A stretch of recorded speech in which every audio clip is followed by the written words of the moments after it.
Ayan mga kataktika. At kahapon nakuha tayo ng kawayan. Siyempre hindi na natin na-video. Ayan. Ito ngayon. So nalagari na natin to. Then yung iba nabiyak na natin.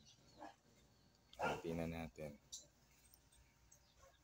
Ayusin natin yung bahay ng manok natin. Dahil yun ang next project natin. I-improve natin yung ating chicken coop. Dahil dadagdagan na uli yung ating mga alagang manok. So kailangan natin ay parang hindi naman po pwedeng lawakan yung bahay nila. So ma-maximize lang natin. Lalagyan natin ng maraming mga partitions para ma-accommodate sila. Okay? Yan, pakita natin uli mamaya. Ganito yung pamamaraan kung paano maghati ng kawayan. Mahaba ang kawayan eh. So, ito yung pamamaraan kung paano maghati ng kawayan. So, mahaba ang kawayan, hindi mo siya hatiin diretso. Kalakalahati lang.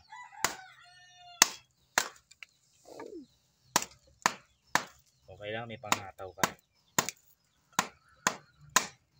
Okay.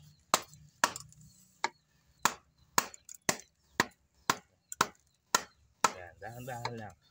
Hindi naman ito palakasan. Paraanan ito.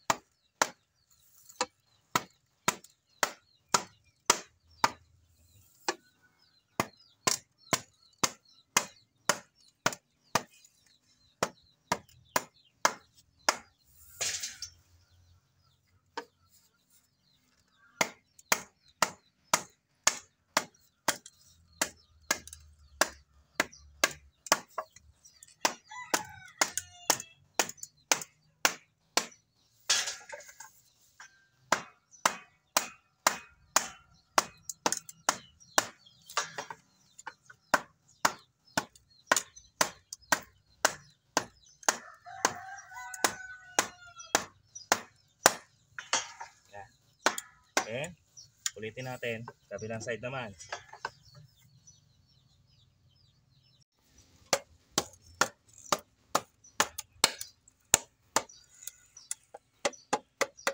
Dulo lang, ipapakapitin nyo.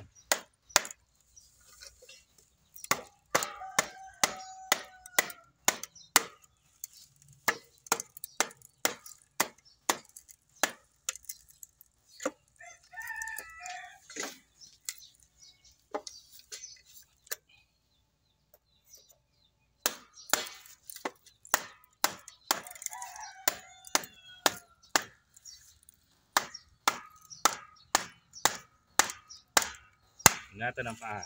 Okay, ganyan. Ito na nga. So, hati na natin. Yan, ganyan siya. Ngayon, ito naman yung taktika dito. Paghahatiin mo siya, same. lang yan. Kalahati na lang siya.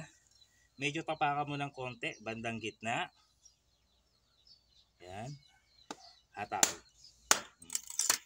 Ngayon, same. Twist. Pwede rin. Ganito. Ayan yung buko. Tapakan nyo dito. Yan. And pila.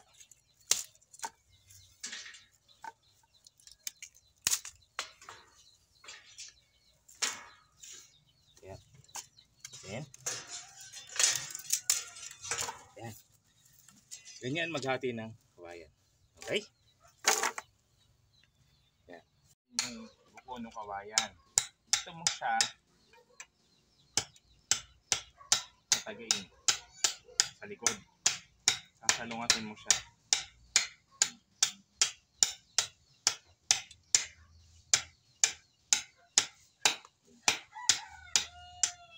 Sasalungatin mo ganyan.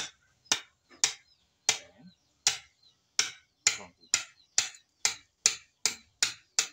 Okay, then ito naman, linisin lang.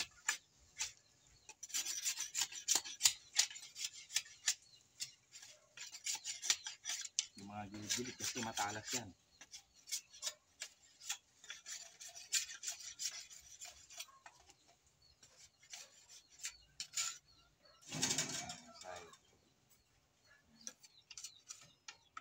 Kakantuhan lang natin. Gilid-gilid. Ayan. Same application yan sa lahat ng ating hahatiin na kawayan. Okay?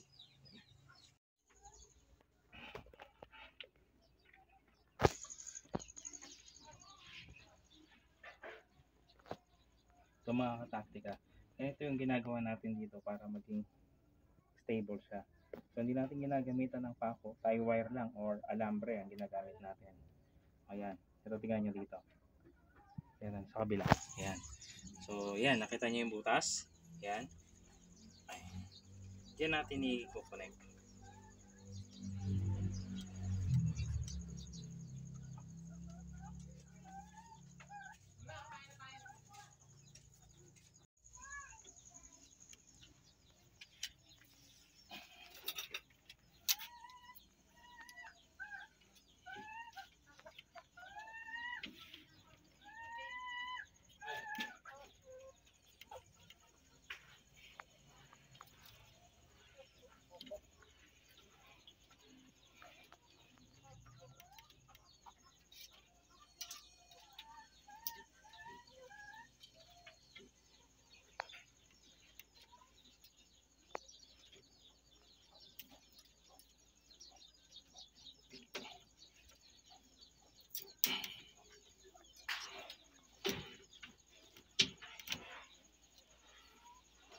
Ayan mga kataktika, ganyan yung tie wire. Then connect natin dito sa ayan. Ayan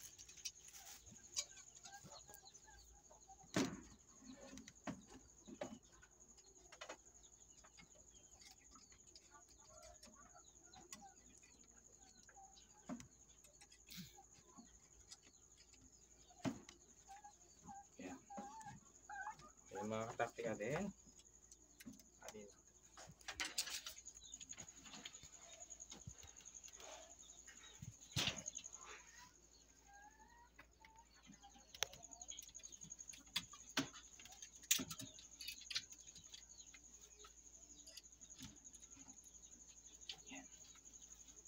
So sa pamamagitan nito, magiging stable siya.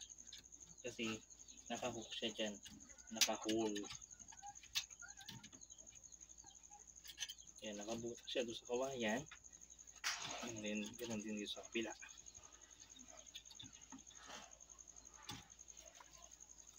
And middle. Yan. Meron din dito.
Close up mo dito.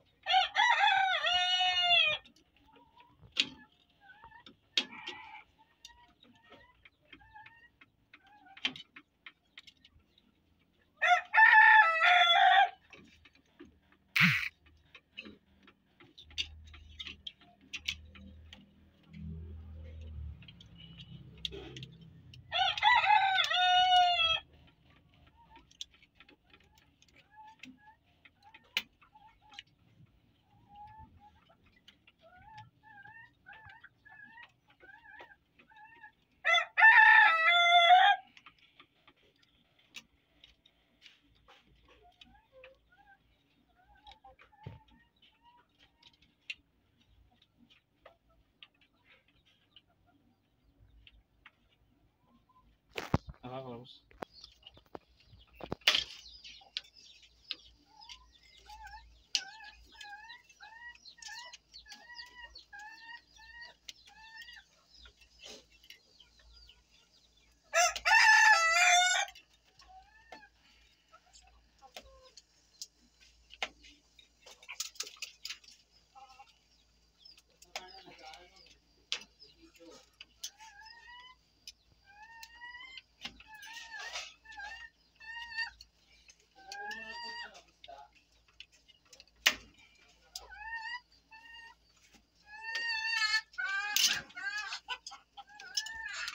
Small.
Yung mga taktika yung ginawa natin. So may hole dito, tago sa kabila. Yan. And nakasangga siya doon sa buko. Yan yung buko ng kawayan. Yan. So hindi natin tinanggal yung mga buko ng kawayan. Yan o. Yun yung ginawa natin na brace. Yan. 4 na kanto yan. Yan. Yung support. Then sa middle, ayan, ganyan din. Meron ding buko ng kawayan. Para stable siya. And this one din. Ayan. Okay, so dahil hindi ganun karami ang kawayan, ginawa lang natin ang strategy mga taktika. So ayan yung ginamit natin. Kalambre. And okay na yan. Okay, don't forget to like, share, and subscribe mga kataktika.